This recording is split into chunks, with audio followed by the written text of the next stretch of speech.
Bonjour, ici Stéphane Lévesque. Bienvenue à C'était hier. On est à Aston Junction puis on discute avec un historien qui s'appelle Guy Godette.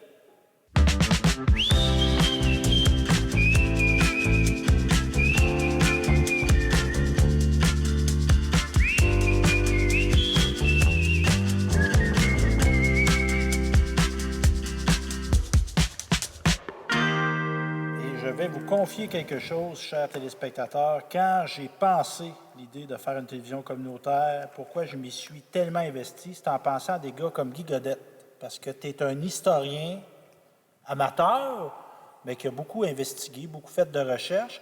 Puis, dis-moi si je me trompe, des caméras venir filmer Guy Godette ou venir à Aston Junction, on n'a pas vu tant que ça. Hein?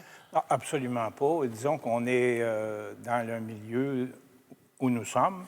On est une région qui est peut-être un peu oubliée, si on veut, parce que faut tenir compte que nous autres, ici, nous sommes les derniers de la MRC Nicolette-Yamaska.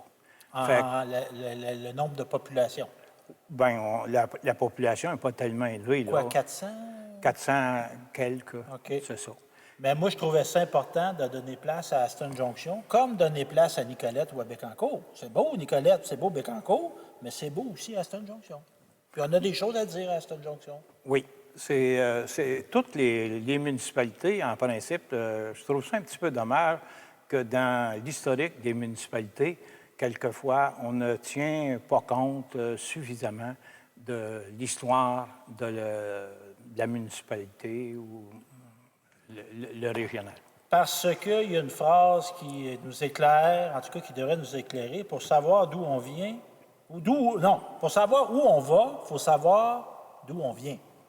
Fait que c'est ça qu'on va faire. C'est très important parce que, disons qu'Aston Junction, à une certaine époque, a été un coin très intéressant parce qu'on avait un distributeur de marchandises qui s'appelait Alexandre Godette. Et puis ensuite de ça, qui a été un des premiers à faire la moulée balancée pour les animaux aussi. Il faut tenir compte de ça. Bien, ça, on va y venir. Moi, on va faire l'histoire, une version de l'histoire d'Aston Junction, mais moi, je veux partir de toi. Toi, es-tu natif d'Aston Junction? Je suis natif de Sainte-Eulalie. Sainte-Eulalie.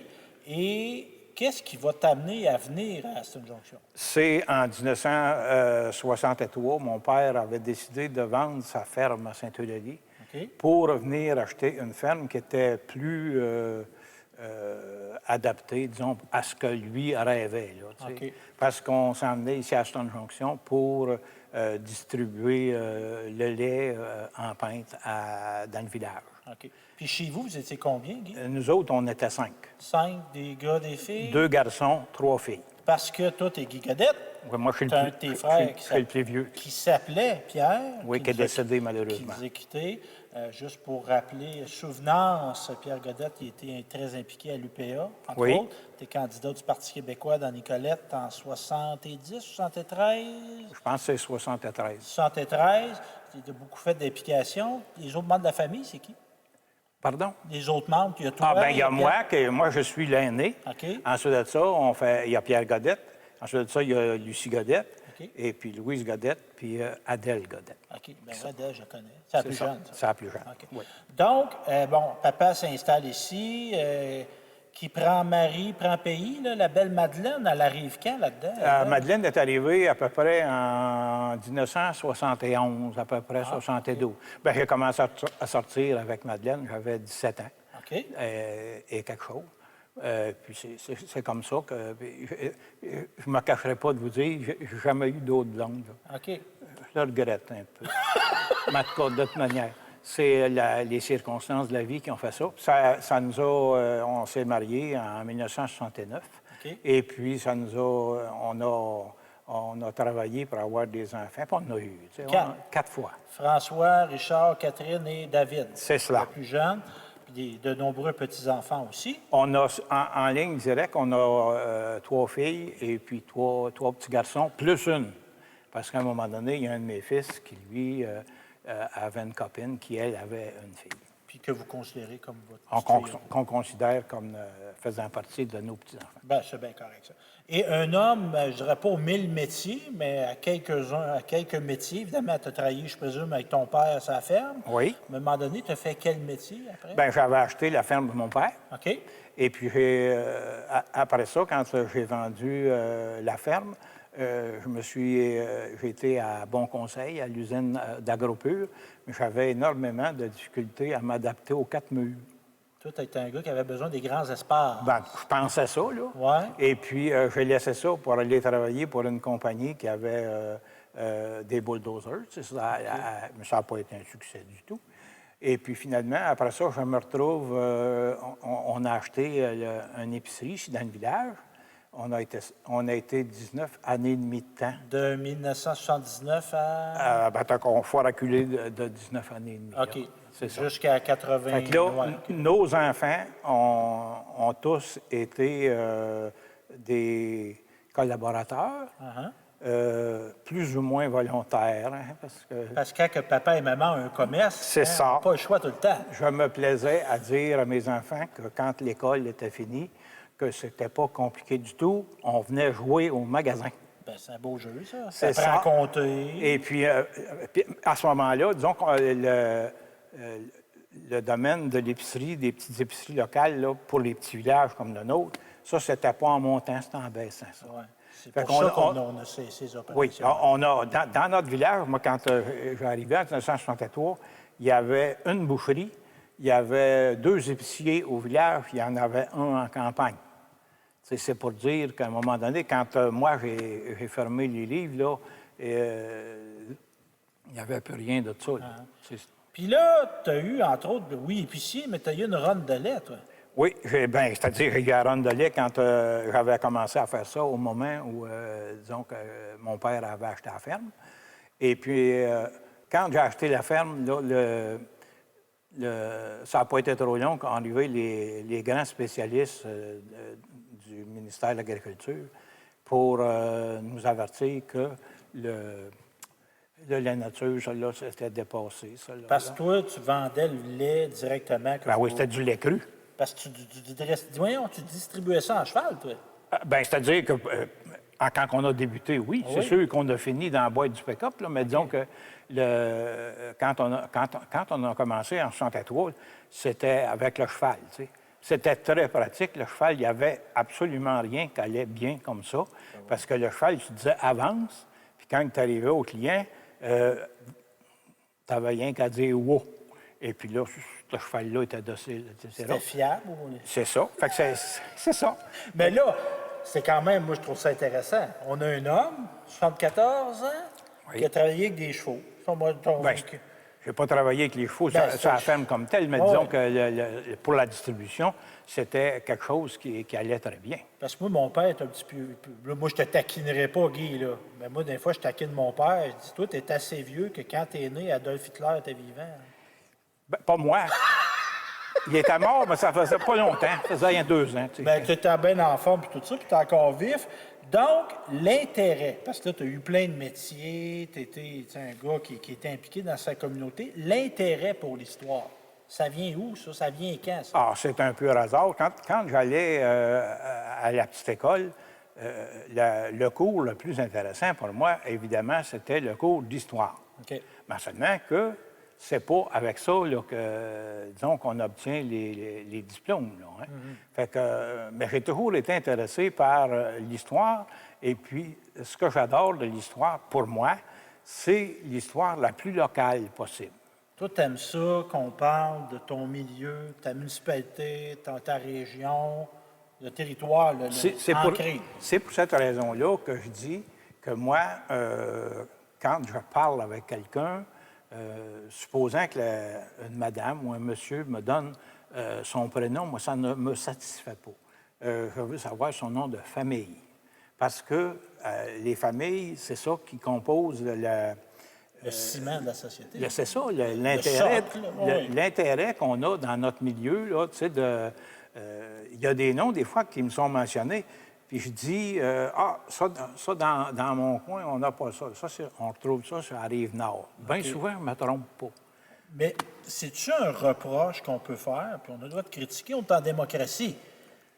Moi, je trouve qu'on apprend beaucoup l'histoire, puis c'est correct qu'on comprendre l'histoire du monde, mais nos médias, des fois, n'aident pas à ça. Des fois, on dirait qu'on se fait plus parler d'histoire américaine que de notre histoire à nous autres. Effectivement, la télévision qu'on nous montre à l'heure actuelle, on nous montre l'histoire des États-Unis.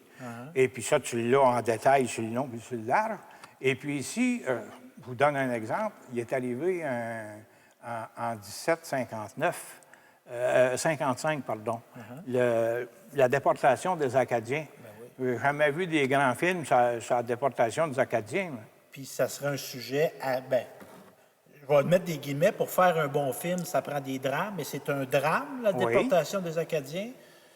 On a enlevé des familles, brûlé des villages, séparé du monde. Évangéline, là, elle cherche son chum, c'est pas une joke. Là. Oui, mais c'est arrivé pour de vrai, ça. Pour préciser... Ça fait un bon film, 100%. Pour préciser un peu ce que je veux vous dire, c'est que moi, mon nom est Godette, et puis on l'écrit G-A-U-D-E-T. Mais on le prononce Godette, avec un T-E, qu'on dit. Il y a un Godette qui est arrivé en Canada. Il s'appelle Jean Godette. Et puis, mentionnement que ça s'écrivait à l'origine G-O-D-E-T, qui probablement était le reflet du métier qui était pratiqué par ces godettes-là, parce que c'est un godet, en réalité, qui est pour faire des verres, etc. Là. C'est ça, c'est à partir de ça qu'on découvre ça de l'eau. Parce que ça, c'est vrai. Puis moi, je me suis toujours demandé, m'appelant l'évêque, comment c'est que le premier l'évêque s'est appelé l'évêque? C'est qu'un évêque aurait eu un enfant? Possible. Possible parce que ça ne sera pas le premier. Hein? Mais revenons. Aston Junction. Tu sais, on parlait d'histoire des Américains, ils ont le don de faire des héros. Tu sais, ils gonflent, puis là, c'est extraordinaire. Mais on a des extraordinaires qui demanderaient juste à être connus. On a des défricheurs, on a... Bien, je pense, ta petite cousine, à toi, Françoise Godette-Smith, là, c'est une héroïne, ça. Bien, c'est-à-dire que Françoise Godette-Smith avait la facilité, premièrement, de s'adresser à son époque aux gens. Je vais vous raconter une anecdote, parce que quand son père a été député de 33 à 36, évidemment, Françoise était à l'emploi de son père comme secrétaire. Et il y avait quelqu'un qui était très intéressé à y rouvrir la porte.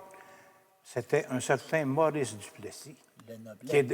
Oui, Maurice Lenoblet, bien sûr, et qui est devenu premier ministre en 1936. Puis en passant, étais-tu là au funérailles de Maurice Duplessis, toi? Bien, je n'étais pas là, mais seulement que je me souviens très bien des reportages qui ont été faits. Parce que là, on est en août 2021. Et je vous dirais que même s'il est quand même assez tard, il doit faire proche 30 degrés.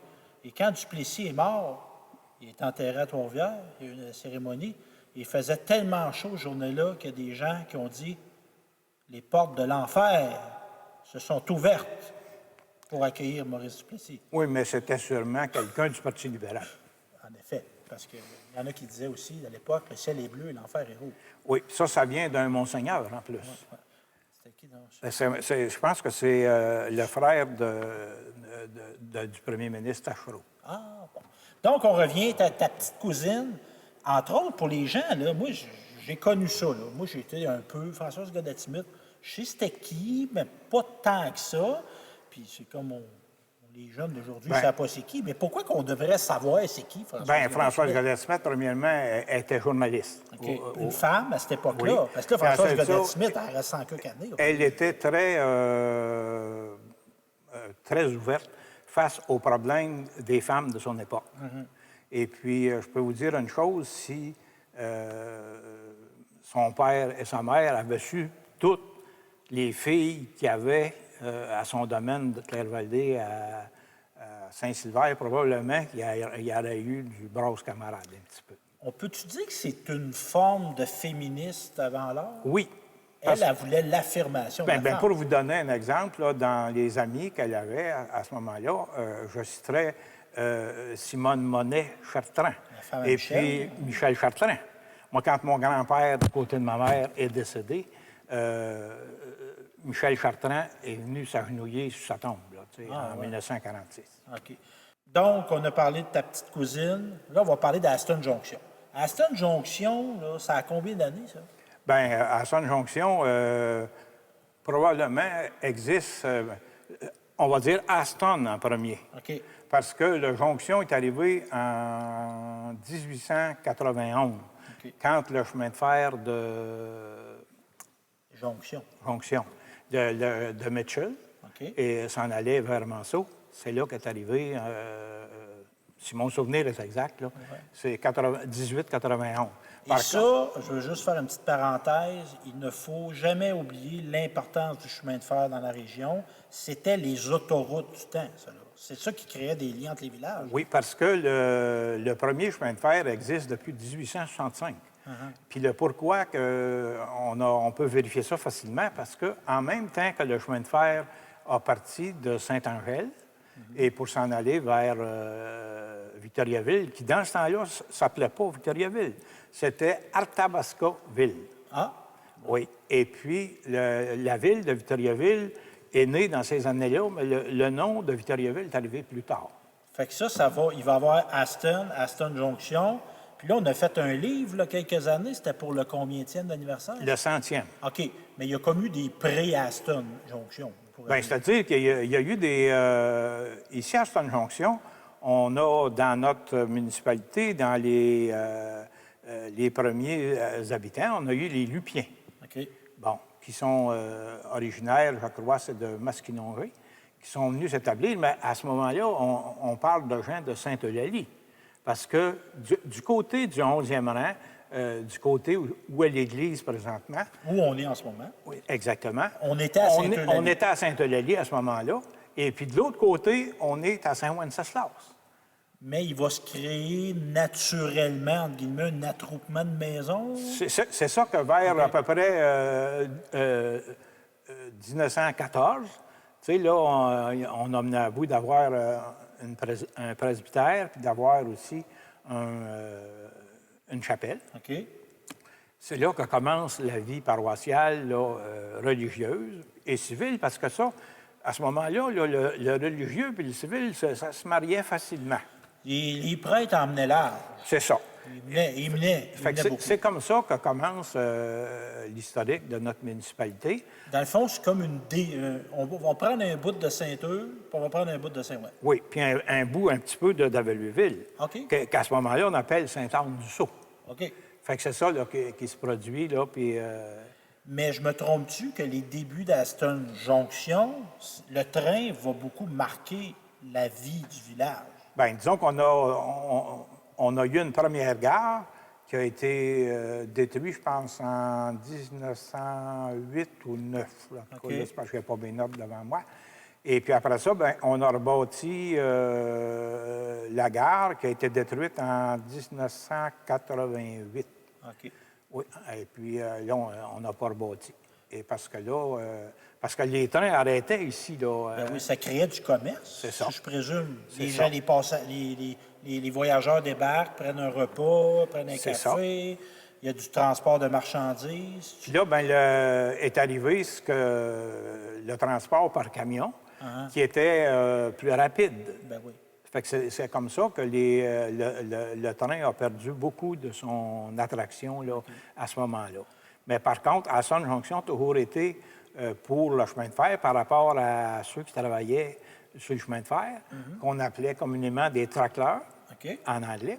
Et puis c'est ça qu'il y a eu plusieurs familles ici, là, on se rappellera, il y avait des gens qui venaient les premiers, c'est des gars qui venaient de Rivière-du-Loup. Dans ce coin-là. Là. Et puis, c'était le nom de ces gens-là, c'était des Vandales. Puis ensuite de ça, bien, il s'est rajouté, évidemment, du monde qui était de par ici. Et puis, c'est comme ça que le travail sur le chemin de fer était très populaire à une certaine époque. Ils s'installaient ici. Dans le fond, ils étaient beaucoup sur la route, on peut présumer. Ils partaient, mais c'était des ouvriers du chemin de fer. C'est ça. C'est pas ça le nom, là? C'est quoi tu disais? Tracleur. Tracleur. Ça, je connais ça. J'espère, moi, il a appris quelque chose. Vous allez en avoir appris aussi. Fait qu'il va avoir ça. Puis évidemment, bon, tu as Aston Junction, le visage. Mais le tour, c'est beaucoup agricole, ça. Là. Oui, mais seulement qu'il s'est produit aussi, à partir de 1914, Alexandre Godette bâtit un entrepôt. Ah, lui, il va être un donneur d'ouvrage. C'est ça. Fait que là, il y a, évidemment, lui, en faisant ça, là, ça amenait des gens qui travaillaient aux entrepôts. Okay. D'ailleurs, l'expression est restée tant et aussi longtemps que ceux de ma génération. À quelle place tu travailles? Ils disaient tout le temps, on travaille aux entrepôts. Parce qu'ils recevaient la marchandise, ils la plaçaient dans l'entrepôt, puis après ça, ils la redistribuaient. C'était un statut essentiellement de l'alimentaire? Bien, à partir de 1937, il a bâti une meunerie. Okay. Et puis là, ça a été la moulée, mais c'est la moulée en poche. Quand est arrivé la moulée en vrac, eux autres, ils ont décidé qu'ils n'embarquaient pas là-dedans. Fait qu'il y a de la moulée qui partait d'ici, qui arrivait ici, mais qui était redistribuée partout au Québec? Bien, c'était le grain qui arrivait. Okay. Ensuite de ça, quand ils achetaient du cornflakes, des fois, là, ils arrivaient avec un char complet de cornflakes. Okay. Pour donner un exemple, il n'y avait pas rien que ces produits-là, mais disons, je donne un exemple d'un produit, là, mais il y en avait bien d'autres. Mais toi, as-tu travaillé chez Alexandre? Non. Pourquoi?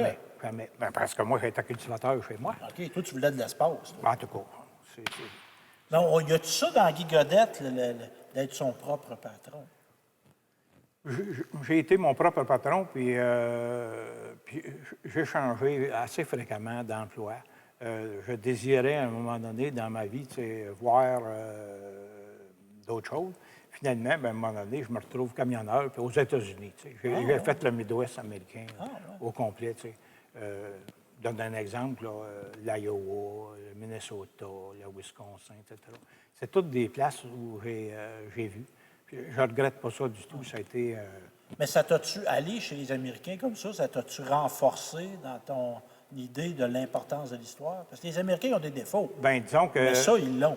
Je me vois raconter une anecdote qui est arrivée. J'étais au Wisconsin. C'était à peu près la dernière paroisse à l'autre bout. Là.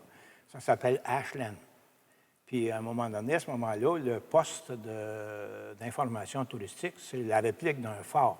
Tu sais, là, en bois, là, avec des pieux, là, etc., affilés. Puis là, bien, ce qui est ma surprise, c'est de voir marqué sur le fort Radisson des Groseilliers. Puis je me rappelle d'avoir dit à la madame qui était à l'information, c'est des gars de Trois-Rivières, ça, là. Elle était surpris un peu. Mais il reste que c'est ça. On a beaucoup, puis là, on n'est plus rendu à Aston, mais les Québécois francophones, les Canadiens français, les Français, les Canadiens même, on a changé de nom souvent, mais on a, oublions pas les Autochtones, mais la conquête de l'Amérique, c'était beaucoup nous autres. Là. Effectivement.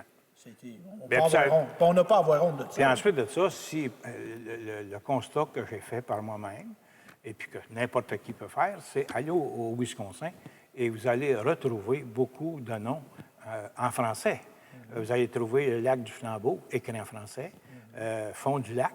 Vous allez retrouver Nicolette, comme nous autres, on est ici. Puis si vous voulez voir la statue de Jean Nicolet, bien, vous allez 2-3 rues là, avant le stadium des Packers de Green Bay, et puis vous allez voir ça. C'est tout à nous autres. Ça, Jean Nicolet, là, tu sais, nous autres, dans notre coin, on n'a rien que le nom. Tu sais, il n'y a pas personne qui va faire des... dire, hey, Jean Nicolet, il a arrêté ici. S'il a arrêté, là, sur le bord de notre bord, là, c'est par rapport qu'il avait envie, là, probablement. Mais comment qu'on fait pour raviver ça? Parce qu'il y a eu, les années 60, 70, bien, il y a eu la montée du nationalisme québécois. Moi, je pense qu'il y avait plus d'intérêt pour l'histoire, parce que là, on affirmait notre identité et notre fierté. Puis ça a redescendu après. Comment on fait pour remonter ça? C'est parce que le monde de la race à laquelle j'appartiens, ils sont plus brandisseurs de drapeaux que de prendre le drapeau puis de l'avoir dans leur cœur, vraiment. Je trouve ça vraiment dommage. Puis ensuite de ça, il faut dire que quand on a eu le dernier référendum, ceux qui diront là, que ça a été gagné honnêtement, c'est faux. On a simplement qu'à prendre les reportages. Quand le monde part des autres provinces et qu'ils embarquent dans des avions qui n'écoutent rien, on va vous dire de quoi, c'est pas correct. On a bafoué, on va dire, Nous autres, l'Assemblée nationale, on s'était doté d'une loi référendaire. Puis il y a des gens qui l'ont bafouée. Oui, en masse. Ils ont défoncé les plafonds, Mais ça, c'est pas nouveau, là. les Disons, plafonds de dépenses. l'histoire du monde et l'histoire du Canada, c'est pas... les anglophones, en général, c'est du monde qui, eux autres, on arrive en quelque part puis on s'installe. Mais pour revenir à la connaissance là, de l'histoire, comment qu'on pourrait faire pour que nos jeunes, là, je l'ai vu tantôt, des jeunes d'Aston, qui sachent c'est qui Françoise Godette-Smith, qui sachent l'importance qu'a eu le transport ferroviaire, qui sachent les gens qui ont défriché ici. C'était peut-être pas évident là, au début là, de faire pousser des choses ici et de cultiver. Mais comment qu'on fait pour faire ça? Bien, disons que tantôt, j'ai mentionné les Lupiens. Ouais. Ensuite de ça, est arrivée une famille qui... des de Courval. Ouais. Les de Courval ont été dans les premiers à avoir une boulangerie, magasin général, puis bon, ici à Aston-Jonction. Mais si on recule un peu plus que ça, c'est que ces de Courval-là sont descendants du dernier seigneur français qui a été seigneur à Nicolette. Okay. Ensuite de ça, on a eu les Vigneault, qui, eux autres, généralement, partaient de la Côte-Saint-Pierre, Saint-Célestin. Mais ça, il faut que les jeunes le sachent. Oui, mais il ne s'est pas enseigné. Oui, mais... Ça prend des Guy Godette. Il faudrait que tu ailles dans les écoles, Guy. Non, mais c'est-à-dire qu'on enseigne l'histoire, mais l'histoire qu'on reçoit est l'histoire faite pour, disons, le monde bien, bien général. Ouais. Parce que là, pour que tu deviennes célèbre, je vais vous donner un exemple, faut tuer du monde un peu. Hein? Puis nous autres, ici, il n'y en a pas gros qui sont fait tuer là, comme ça. On n'était pas des révolutionnaires. Non, tranquille. Absolument pas. On était des révolutionnaires. Mais disons, reste un fait qu'il faut être fier de nos gens qui ont été des travailleurs absolument fantastiques. J'en reviens à ma famille du côté de ma mère, qui est Morin. Oui. Bon. Les Morins, ça, c'était du monde qui restait à Saint-Célestin. Et puis là, à Saint-Célestin, c'était limité un peu, là, tu sais, en face de la Côte-Saint-Pierre, là, quand tu rentres pour la Côte-Saint-Pierre, ce que c'est que Jacques Morin, moi, mon ancêtre, part de là. Et puis finalement, ben, ils ont arrivé 2 frères ici. C'est parce que les terres n'étaient pas dispendieuses. Ils ont bâti des maisons, puis ils ont resté dans les hangars là, quand ils ont commencé. Et puis, graduellement, ils ont fait de la terre à tous les ans. Et puis, c'est comme ça que... Puis pourquoi ils ont choisi Aston-Jonction? Parce qu'ils embarquaient sur le train à Saint-Célestin, puis le train, il les laissait à peu près à 2 arpents de ce que c'est qu'eux autres étaient le terrain, pour cette raison-là. Puis ils l'ont travaillé. Mais toi aussi, tu l'as travaillé, Guy. Bien, c'est-à-dire, on travaillait, bien comme c'était dans les années 70, là, tu sais, là. Bien, l'intérêt pour l'histoire. C'est ça. Tu l'as travaillé. Tu as des livres chez vous, tu écoutes ça. C'est ça. Tu le dis. Bien, je vous donne un exemple. J'aime l'histoire suffisamment. Je viens de terminer depuis 15 jours un récit avec l'auteur, c'est l'abbé Mayotte. Okay. Et puis ces livres-là ont au-delà de 100 ans. Puis à un moment donné, il y a quelqu'un qui me dit, Guy Godette, il faut que tu lises ça, ça parle de ton ancêtre. Fait que, effectivement, dans les récits de Charles Mayotte, je retrouve ça. C'est pour ça que je suis très fier aujourd'hui d'être capable de dire ça. Tu sais. Bien, tu l'as dit, Guy, puis on se reprend à un autre moment donné. Merci beaucoup, Guy Godette. Un fier Québécois, un fier Astonien. C'est comme ça qu'on dit ça? On dit les Astonnais. Astonnais, le gentillet. C'est comme ça qu'on dit ça? Les Astonnais, parce qu'on dit Bostonnais. Ah. Fait qu'on en conclut qu'ici, à Aston, c'est Astonnais. Astonnais. Et Astonnais. Bien, j'espère que vous avez apprécié cette émission autant que moi. Moi, j'ai eu beaucoup de plaisir à rencontrer Guy à nouveau, parce qu'à toute fois que je le vois, je discute d'histoire. Puis on se dit à la prochaine. Merci beaucoup.